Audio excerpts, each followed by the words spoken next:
Uma vlogs and stories. Hi and అందరు ఎలా ఉన్నారు? ఈరోజు తొలి ఏకాదశి చాలా స్పెషల్ డే. ఎప్పుడు కూడా ఇంట్లో పూజ చేయలేదు, ఫస్ట్ టైం ఇవాళ చేసుకోవాలి అనిపించింది. మార్నింగే మిషన్లో బట్టలు వేసిన, ఫస్ట్ బట్టలు అంటే బెడ్షీట్ వేసింటి. చూసినప్పుడు ఫస్ట్ బాగానే నడుస్తున్నది, మళ్ళీ ఏమైందో మధ్యలోనే ఆగిపోయింది. అంటే స్టెప్లైజర్ సరిగ్గా పనిచేయట్లేదు ఈ మధ్య, ఏమైందో మరి. ఇంకా మార్నింగే ఇండ్లు బండలు మొత్తం ఊడ్చుకొని తూడ్చుకొచ్చుకున్నాను. వంట మాత్రం ఏం చేయలేదు, ఎందుకంటే నైట్ది చట్నీ చారు ఉండే, ఇంకా అది కాడికి సరిపెట్టుకుందాంలే అని అనుకున్నాము. అమ్మమ్మకి చెప్తే ఉండనులే అనింది.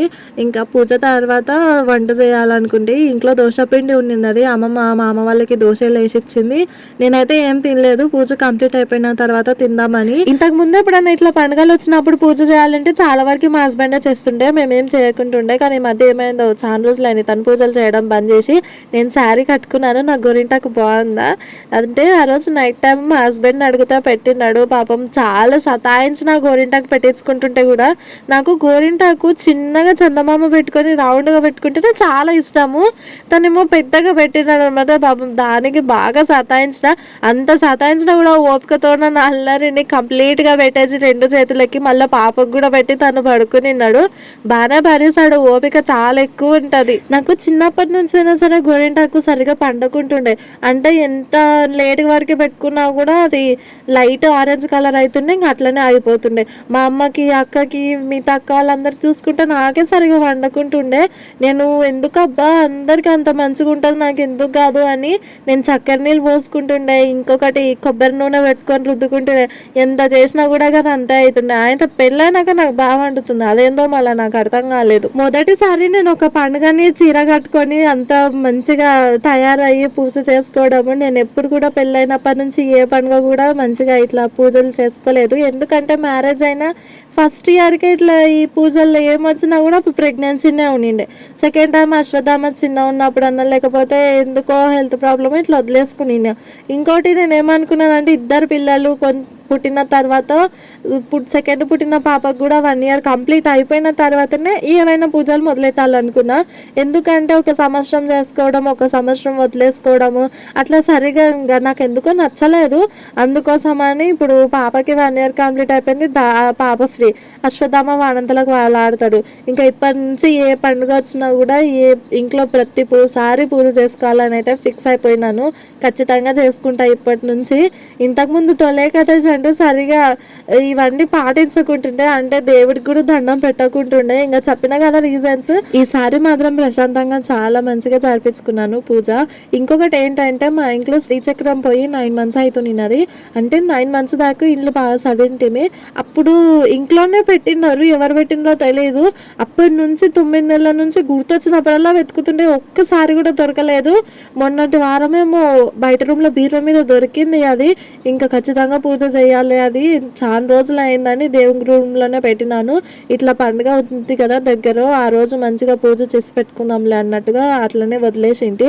ఈరోజు మంచి రోజు కదా, ఇంకా అట్లే పూజ చేసుకుందాం అనుకున్నాను. నేను ప్రతిసారి దేవుని పూజ చేసినప్పుడల్లా మర్చిపోతా పూలు పెట్టడము.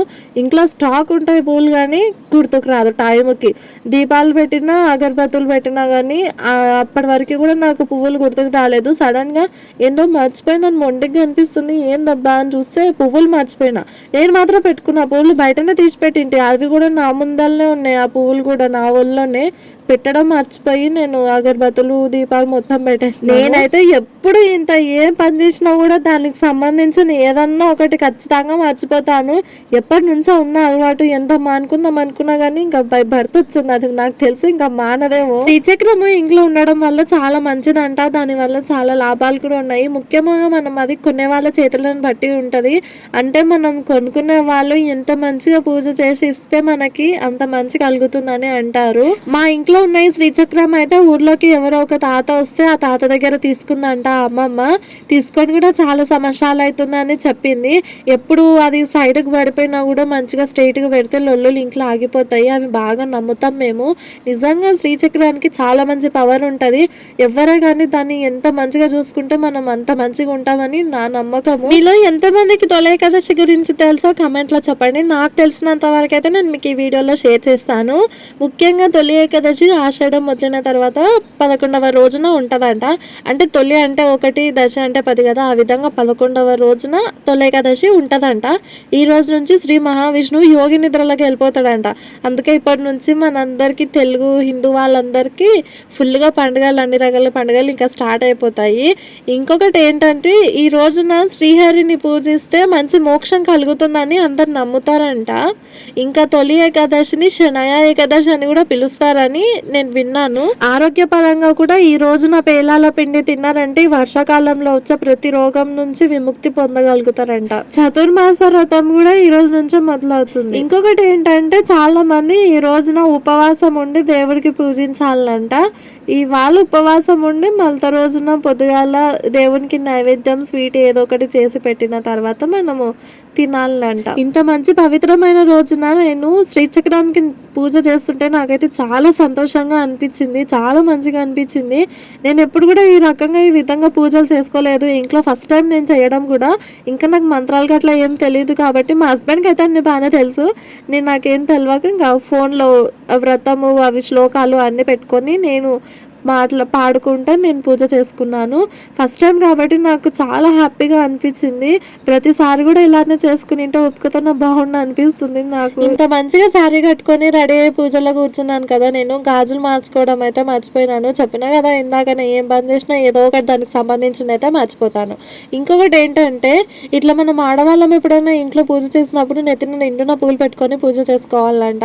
అట్లా చేస్తే ఇంట్లోకి ధనలక్ష్మి బాగా వస్తుందంట. అంటే లక్ష్మీ దేవతలా తయారయ్యి అందరినీ పూజిస్తే లక్ష్మీ దేవత వస్తా అని ఆతృతంగా ఎదురు చూస్తుందంట ఇంట్లోకి. నాకు కూడా ఇవేం తెలియదు, కాకపోతే నేను అన్ని తెలుసుకున్నవే నేను మీకోసం అని చెప్తున్నాను. నేను ఒక్క పొద్దు అయితే ఏం లేను, అది ఉపవాసం ఏం లేకు నిన్నను. నాకు తెలీదు యాక్చువల్గా ఉపవాసం ఉంటారని. నేను తిన్న తర్వాత తెలుసుకున్నాను. అది కూడా మా అమ్మమ్మ చెప్తేనే పూజ చేసిన ఈరోజు ఉపవాసం ఉంటారు కదా అంటే ఇంకా అప్పటికి తినేసిన. నేను అమ్మమ్మ కోసం అని నేను నెత్తికి కలర్ పెడుతున్నాను. ఈ కలర్ లాస్ట్ వీడియోలో చెప్పాను కదా, నేను మీషోలో ఆర్డర్లో పర్చేస్ చేశాను. కాస్ట్ చాలా తక్కువనే పడింది ఫ్లిప్కార్ట్కి కంపేర్ చేస్తే. కాకపోతే అది ఇది రెండు సేమ్ క్వాలిటీ, రెండు సేమ్ కలర్లు. ఫ్లిప్కార్ట్ ఎందుకు అంత రేట్లు ఉంటుందో, మీషో ఎందుకు ఇంత తక్కువ ఉంటుందో అర్థమే కాదు. లోపల అన్ని బెడ్షీట్లు అయితే తీసేసినాను, ఎందుకంటే బట్టలు మిషన్లో వేసిన. ఈసారి కూడా మిషన్ వాతావరణం ఏమైందంటే పొద్దునైతే ఫుల్గా ఎండ కొట్టింది, మధ్యాహ్నం కల్లా మోడమయ్యి వర్షం కూడా స్టార్ట్ అయిపోయినది. ఇంకా ఇంట్లో దోశ పిండి ఉన్నది. పొద్దున్ననేమో పూజ అయిపోయే వరకు 11:30 అయ్యింది. ఇంకా ఈవినింగ్ 3:30కో 4కో దోశలు వేసుకున్నాను. దోశ పిండి ఉందంటే నాకు అన్నం చాలా వరకు అయితే ముట్టబుద్ధి కాదు. అంటే నాకు చాలా ఇష్టము దోశలు. వేరే ఏ టిఫిన్ తినమన్నా అస్సలు తినబుద్ధి కాదు. ఇంకా వడ అట్లా తింటా కానీ ఇడ్లీ మాత్రం అసలు వాకర్ వస్తుంది. ఇంకా డెలివరీ టైంలో ఇడ్లీ తిని తిని తిని భలే రిస్క్ వచ్చింది అసలుకి. ఇంకోసారి జీవితంలో ఇడ్లీ తినొద్దు అనిపించింది. ఇంకా పొద్దుగాలనేమో పూజ కంప్లీట్ అయిపోయిన తర్వాత వంట చేయాలనుకున్నాను కదా, ఇంకా పుండుకూర పప్పు అయితే చేసినాను. చాలా మంది ఇట్లా పండుగలు ఉన్నప్పుడు పుండుకూర తినరు, అది నాన్ వెజ్ కిందకి వస్తుందని. కానీ పుండుకూర నాన్ వెజ్ కిందకి ఏం రాదు, అది వెజ్జే. చీర కట్టడేమో కానీ నేను అది చదువుకోనికైనా నాకు గుర్తులేదు అసలు. ఇంకా దోశలు నేను వేసుకున్నాను, పిల్లలకు కూడా వేసి ఇచ్చినాను. అంటే అది చపాతి లాగా తింటాడు అశ్వత్థామ, ఏమన్నా కూర పెట్టి రౌండ్గా ఫోల్డ్ చేసి ఇచ్చినా తింటాడు, లేకపోతే నార్మల్గా చింపి చిన్న చిన్న పీసెస్ వేసి పెట్టినా కూడా అట్లయినా తింటాడు. వాడికి ఎట్లా వేసి ఇచ్చినా ఇష్టమే. అశ్వితనే బాగా సతాయిస్తుంది తిండికి. ఒక్కొక్కసారి ఆమెకి గొంతులు ఇరికించుకొని ఏచి తల్లాడుతుంది, అందరిని ఇబ్బంది పెడుతుంది. వద్దంటే మాత్రం అసలు వినదు. చాలా రౌడీ పాప, అసలు కంప చేస్తుంది. అశ్వత్థామను ఫుల్గా కొడుతుంది. ఫస్ట్ టైం మా ఇంట్లో దోశ పిండి ఫాస్ట్గా అయిపోయింది. ఇంతకుముందు ఎవరం ఇట్లా తినకపోతుండే, ఈసారి మాత్రము డైలీ పొద్దుగాల పూట అందరు తిన్నారు దోశలు పిల్లలతో సహా. అందుకే ఇంకా 3 రోజులే వచ్చింది ఈసారి పిండి. మళ్ళీసారి ఎప్పుడైనా చేస్తే కూడా ఇంక ఇట్లానే అందరి కోసం చేసేయాలి. ఇంతకు ముందు అయితే చేయడము, పిండి ఫ్రిడ్జ్లో పెట్టడం, పాడేయడమే అవుతుండే. అంటే దోశలు ఎక్కువ ప్రిఫర్ చేయకపోతుండే. ఈసారి చాలా రోజులకు చేసిన కాబట్టి ప్రతి ఒక్కరు తిన్నారు దోశలు. ముఖ్యంగా నాకు దోశల్లో పల్లి చట్నీ కన్నా ఆలుగడ్డ కుర్మా ఉంటే చాలా ఇష్టము. నేను వెళ్ళిందంటే అమ్మ వాళ్ళ ఇంటికి, అమ్మ దోశ వేస్తే ఖచ్చితంగా ఆలుగడ్డ కుర్మానే చేస్తుంది నా కోసము. నాకు ఎందుకో పల్లి చట్నీ పెద్ద కాంబినేషన్ మంచిగా ఏం అనిపించదు. కాకపోతే ఇంకా ఇంట్లో అందరి కోసం అని చేస్తా కదా, ఇంకా అట్లా తింటా, నాకంటూ సపరేట్ గా నేను ఏం చేసుకోను. ఇప్పటి నుంచి నేను ఇంట్లో కొంచెం టిఫిన్లు చేయాలనుకుంటున్నాను. అశ్విత కూడా జర పెద్దగా అయింది కదా, కొంచెం ఫ్రీ అనిపిస్తుంది నాకు కూడా. ఎప్పుడు అన్నమే కాకుండా ఇన్ని రోజులు నేను ఇవన్నీ టిఫిన్లే కానీ పూజలే కానీ బంద్ చేసింది కేవలం పిల్లల కోసము.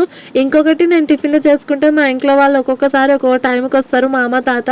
అది పక్కన పెడితే మెయిన్ పిల్లల కోసం, ఎందుకంటే ముఖ్యంగా అవన్నీ చేసుకోవడానికి నాకు చాతన కాకనే. ఎందుకంటే టిఫిన్ చేసినామంటే మళ్ళీ అన్నం వండేవారికి అది మీద పని అయిపోతుంటుంది కదా. ఇంకా నాకు హెల్త్ ప్రాబ్లం అయ్యి సంవత్సరం లోపలనే నిజంగా చెప్పాలంటే నా హెల్త్ మాత్రం అస్సలు కుదరదు, సెట్ కాదు కదా అప్పటికే.